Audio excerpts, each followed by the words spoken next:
నుదుటిలో కుంకుమ ఎందుకు పెట్టుకోవాలో తెలుసా? అయితే ఈ స్టోరీ వినండి. కైలాసంలో శివుని పూజ కోసం పూలు కోస్తున్న పార్వతీదేవికి ఒక ఆలోచన వచ్చిందట. తాను ప్రతిరోజు తన స్వామికి ఏ విధంగా తన ప్రేమను చూపించాలి అని.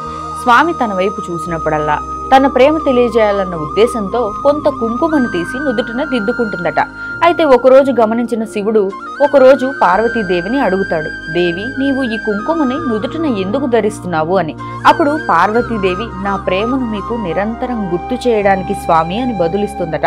అప్పుడు శివుడు ఆ ప్రేమకి పరవశించి, ఏ స్త్రీ అయితే తన భర్త ప్రేమని తెలపడానికి ఈ కుంకుమ ధరిస్తుందో ఆ భర్తకి సంతోషంతో ఆయుష్ పెరుగుతుంది అంటాడు. ఈ కథని విన్న మిగతా దేవతలు అప్పటి నుంచి ఇది ఆచారంగా నుదుటిన కుంకుమ ధరిస్తున్నారు. ఇదే మనకి ఒక ఆచారంగా పురాణ ఇతిహాసాల్లో సీతాదేవి, రుక్మిణీదేవి ఆయా కాలాల్లో అనుసరిస్తూ వచ్చారు.